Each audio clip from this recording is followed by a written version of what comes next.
Exercise number 6. Ready? Start. The progress of science in Europe meanwhile confirmed them in their view that scientific education could be imparted only through the medium of English. Consequently, partly for the sake of administrative convenience and partly to propagate their own language and culture, they stick to their own system of education which they introduced in this country.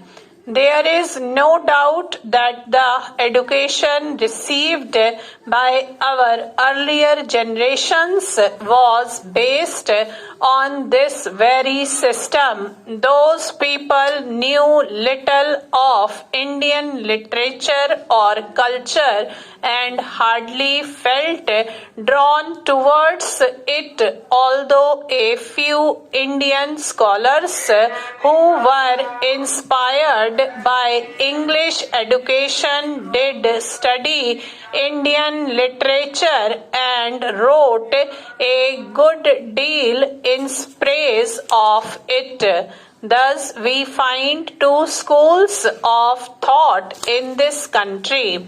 The followers of one school believe that our own language alone can be the medium of education, and until that is done, education is bound to remain confined to a small section of society and will never spread among the masses. The other school of thought thinks that in this scientific age our country cannot cut itself adrift from European thought, and that at least higher education should continue to be imparted through the medium of English.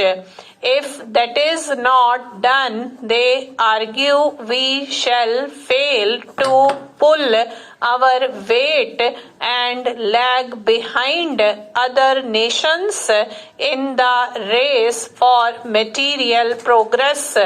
These views, as a matter of fact, apply not only to the medium of instruction but actually to the whole system of education. Our people have responded more and more to the call education during the last 50 years, and this is evident from the phenomenal increase in the number of educational institutions.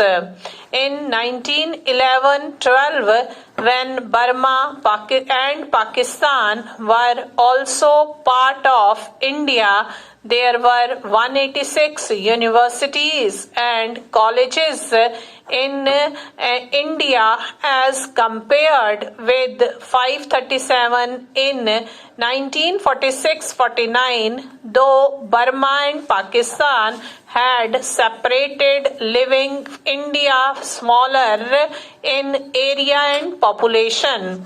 It is clear from the figures that there is a widespread demand for educational facilities. This demand is no longer confined to towns alone but is evident among people of the rural areas also. One result of this spread of education has been that many educated people find themselves unemployed. Government jobs and service in private undertakings offer limited openings for the educated. Only a small fraction of successful scholars can be absorbed in them. A large majority of the educated are averse to taking up their parental occupations. As a result of their education, they have lost the capacity to take up those occupations and they are not equipped to follow any other either.